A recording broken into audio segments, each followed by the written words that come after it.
We need to talk. In my last video, I mentioned how something was keeping William alive. That wasn't Cassidy, which is told to us in Frights is Andrew. What, did you expect me to disagree with the books? Okay, let's clear up a misconception right here. I have believed that Tales of the Pizzaplex, as well as the Stitchline Stingers, were canon for months. I literally made videos stating that before, you know. If you don't know, a while back I tweeted how I don't care if Tales Games is canon. And I don't mean that in a I will never believe that it was canon, because I will believe what I want to believe kind of way. I meant it in a if Tales is canon, cool, whatever. It doesn't affect me or my opinions on the series. And in fact, it means there's more great content for me to consume, and more evidence to put on the table. I've heard a lot about them, and if given the chance, would like to actually read them sometime. Or take my entire video on the new Into the Pit game, which was sorta my nudge for theorists who don't like the books to create AUs instead of throwing their ideas away. Either way, I've known the books are in continuity, I just didn't like them being in continuity. And before you get out your pitchforks, no, I don't hate the books either. I literally dressed up as the Stitch Wraith last Halloween, both IRL and in drawing. So why then do I dislike them being in continuity? One of the biggest responses towards people who want to read the books is told to go and read audiobooks. So looking at Spotify, we have the first 4 Frights books, and that's it. And let's see, I live in a small southern town, so there's none at my local library, and yes, I've checked. What about reading them at Barnes & Noble? Wait. When I went in to grab books, they only had the logbook, the Supreme Guide, and a bunch of mismatched Frights and Tales. So even if I were to sit down and read them, it would take me several days of waiting to make sure they restock certain copies. And that's assuming that they do at all. Which, mind you, my Barnes & Noble is in the town over, and would cost in gas how much it would cost in owning these books. Well, surely the FNAF wiki isn't unreliable, nor would FNAF fans and creators who read the books spread false information. After all, you can't disprove them. And how much would it cost to buy them all? But Shizu, you can pirate them. And you're right, you can. But don't you think that's kind of pathetic? That the majority of fans who are teenagers or younger adults have to resort to pirating the book to understand the series or keep up with everyone else in the community? And that's not even including the points I brought up in my old video about not wanting them to be in continuity. So, did I want them to be a separate continuity? Yes, I did. A game's only timeline allows fans who have never played a single game to watch anyone's playthrough of the game and understand the story it's trying to tell. A large part of this community, including myself, never played a game until years of being in the community. Some haven't at all, yet still understood most of the lore, if not more than some people that actually did play the games. So to take away one of the strongest pillars of the FNAF fandom and leaving it unattended would just result in this series crumbling. That's why I'm making a request to all creators of any size, from Tom at Game Theory to some of you whose communities are a bit smaller. The only way that we can fix this hole in the community is by having unbiased information from the books readily available for everyone to find. Some might disagree with me, but I don't think you should be forced to read the books or own the books to understand the conversations being talked about in the modern series, no different than someone who could skip Sister Location for not liking the gameplay, but still have plenty of sources to understand what happens in the game. I don't think the community will be like this forever, as the Into the Pit game will likely consist of endings showing the other books while having the book path be canon. But will the community instantly accept the game as in continuity? Because as it currently stands, there's a lot of information in those books, and a game can only cover so much of it, which will just incite more fans to deny the game being canon rather than accepting the books. Not to mention, it will likely lead to Tales being considered its own continuity, which will be another headache the community doesn't need.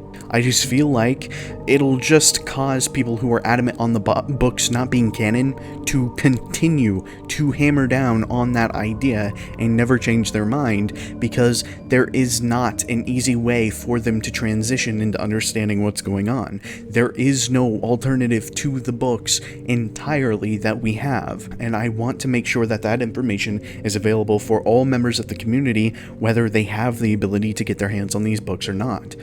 The truth is that for the longest time, I've wanted to just sit down and binge watch summaries of the events that take place within all of these books, but most of the time when it comes to these sorts of things, there is always a narrative being pushed, which is the issue that a lot of theorists end up getting themselves into, especially when they end up creating timelines and other things like that, where there will always be an idea in the back of their mind, a headcanon that they've already set up, and then they use the books as evidence to support that headcanon, rather than just giving out the information of the books as unbiased as they physically can. That is one of the reasons why I have been so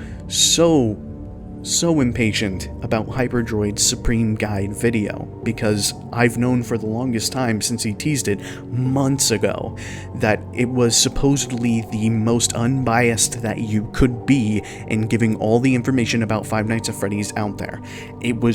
This is something that I've wanted to do for a long time. It's something that a lot of other creators have wanted to do for a long time, but the truth is that it's really difficult to make a cohesive video that actually works with all of the information being told there, because there will be events such as what I originally planned on a few months ago. February at Freddy's was intended to be similar to that, giving all the information that took place within the games. There was still plenty of information that I ended up missing, and we need that one solid source that whenever somebody's confused about what's going on, we can just hand it to them and say, here's all of the information that we have confirmed, and this is how you can build your own theories and continue to stay in the conversation based off of. That is why I have wanted that video to come out for a long time, but even once Hyperdroid's video has come out, I want to be able to provide my own community the ability to get all of the sustenance within inside of these books without needing to go out and spend $200 to own both book series and understand what's going on. I want to make sure that these resources are readily available to all of you, and not only for just you, for me as well. I'm someone who hasn't gotten to read the Tales of the Pizzaplex books. I may or may not have those books in not so good ways, but I don't expect everyone to go out and try and get the books in that sort of way. I want to make sure that there is plenty of alternatives from multiple different perspectives explaining the events that took place within inside of those books, so that way someone can sit down, watch 3, 4, 5 theorists' different versions of the books, get a general understanding of, hey, they have little areas where these stories go off in different directions based on whatever narrative they're going with, but these are the consistents, so that way they can build their own timeline, they can take the information as their own, and establish their own creativity. One of my biggest issues about the Five Nights at Freddy's community, especially on Twitter, is just this hostile environment where it feels like if anyone tries to have an alternative idea to what the majority thinks, it feels like, from their perspective, that the rest of the platform is out to get them, and it's something that I've suffered from, and it's something that I watch people suffer from every single day, and it's just how it feels to be a FNAF fan in the modern day who hasn't gotten the chance to play the new games or read the new books, but still want to be a part of the community. But at the very least, when it comes to the games, we can go and watch Markiplier play the games, watch anyone we want play the games, and understand what's going on. With the books, you don't get that option, and I want that option to be out there. I want there to be several different perspectives of the books, no different than there's several different perspectives of the games, because I feel like that's the only way that we can actually come together and look at all the information laid out on the table and actually try to come up with something that's going on here. I don't want people to be uneducated, running around saying things that they don't know anything about, such as the whole idea of Cassidy and Andrew being parallels. That is completely baseless and is completely reliant on things being told by certain theorists that the community who don't have access to the books just ran with. They don't know who the hell Andrew is, and if they're being told by someone that they trust, someone they've grown up with, and being told, hey, this guy is a parallel to another character, they're going to automatically assume that, hey, this guy is trustworthy, I've watched him for my entire life, of course he's telling the truth. Anybody who says anything else is a liar. I want resources to be out there so that people don't have that issue. I want them to be able to just look at another person's video, have all the information shown right there, and be able to understand what's actually being told throughout those stories. Because there will be videos such as MatPat when he had his whole timelines and things in the modern day, and he brings up the books all the time, but there will be events where he'll say something about the books or his interpretation of the books as a parallel, etc., but he won't actually go into the depth of why he thinks that's a parallel. He doesn't actually go into the depth of the summary of the story, like exactly the summary of the story and why he really felt that that was a parallel. Instead, we're just told, hey, this book parallels it. And at the time, I saw it as, well, yeah, we're talking about a series that MatPat has always had chronological orders to his videos, but even with that, Matthew should still make an effort to make sure that his fans were getting the proper information that they could. And now that Matthew has stepped down, I'm hoping that Game Theory actually does start to make an effort towards putting that information. And it's not just a Game Theory problem, this is a theorist problem as a whole. There are plenty of theorists out there that are incredibly popular that won't actually dive down into these sorts of things, especially in a modern day where we have constant vernacular being thrown around, like Andrew Pizza, which is incredibly stupid, but MCI, DCI, will grief, all of these words being thrown around, fans aren't going to easily be able to understand what they are. Of course, for people that are like experts, have spent time with this series, they know the theories, it works in that sort of sense, but videos are not Twitter. You can't as easily understand immediately the concept that's being told to you unless you physically tell them what's going on, especially with YouTube and other spaces being more directed towards children. Children are a lot more easily manipulated, children are easily fooled, that's the same exact thing. And they are most likely the ones who don't have access to these sorts of books and games and things like that. And just trying to make sure that they're educated and trying to make sure that, hey, people do have opinions, like saying that Burn Trap is Afton and things like that, but to go out and use unbased evidence for those things, it makes you look sloppy and it makes you look dumb. Because there are good arguments for these sorts of things. There are plenty of good arguments for these sorts of things. But make sure you do your actual proper research for those things before spreading them out to the world. And that's why I want this information to be on the board for everybody, because I've been someone who has gone out and has handed out misinformation to his community because I didn't double check my information. I relied entirely on the plot of a graphic novel version of a story and got a lot of stuff wrong. And it ended up making a lot of people lose trust in me. And I don't want other people to have to go through that same exact situation. And I just want people to be able to sit here and talk to each other like human beings, because we're all just trying to have fun and understand what's going on in the series. And I don't want people having rumors and things spread about them because they were uneducated and they didn't properly understand what they were talking about. So going forward, I'm hoping that not just me, but other creators. I know some creators like FNAFy or Clavis. She's been doing a lot of stuff towards giving that information out as well. We have people like Dako and Ozone who are also making sure that information is available for everybody.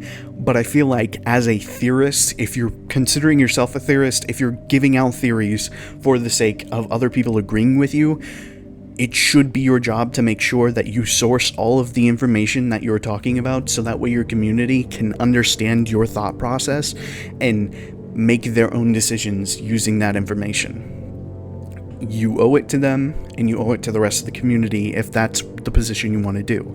But that's just been my gripes with parallels and continuities. I've wanted this to be a separate continuity for a long time because I've seen other series like Marvel. Marvel has been completely down in the dumps ever since they introduced the other medium of TV shows, because now you have to watch through all of the TV shows, and a lot of people are getting confused on what's going on, and it's made the momentum of the series slow down majorly. And that's one of my favorite reasons for Into the Pit being a game, because it could imply that if Scott continues to do these games or these book series, that we will then have a game replica giving us the important information from those books, so that way games only people can understand what's going on. Because that's what it feels like. It feels like a lot of people just don't have access to this sorts of stuff. But that was just my rant about why I think FNAF has a really bad problem at the moment, why I've been someone who's wanted other continuities for the longest time, because I don't like this issue. I don't like the fact that there are people that are feeling like they're gatekeeped from the series because they physically can't get their hands on these books. They shouldn't have to pirate in order to get these books, and you could disagree with me on that, but I feel like the community should have access to all of this information, but maybe that's just me. I'm hoping that other creators, as I said, end up doing similar things, because I just want to see this community thrive, and I'm looking forward to seeing other people's interpretations of the books. I still have to get through a few more of Fright's, I have to get through all of Tales. I'm completely fucked, but I want to actually read those on stream with everybody. At some point I wanted to do a book talk. I might end up doing either book talks by myself, or I might end up having just book talks with other people, especially if I do end up doing book talks live. I can then go and talk to other theorists and just have a sit down and talk about the books, so that way we can actually get our ideas set straight, because I feel like a lot of theorists and a lot of people that haven't gotten their chance to read the books should come together and actually start talking with the people who have had these books for a while and sort of cross ideas. I love theory debates. I love that entire culture, and it's something that I feel like we need to encourage more. Having theorists just sitting down, having a conversation. There's no threads, there's no hatred or nothing going on. It's just a bunch of friends sitting there talking about these stories and just trying to understand what's going on, and I feel like that's the most comfortable environment for theory growth.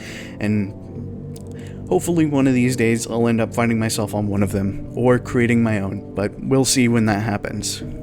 But until then, I have a few more theories that I have cooking, but we'll see where those go. Until next time, matane.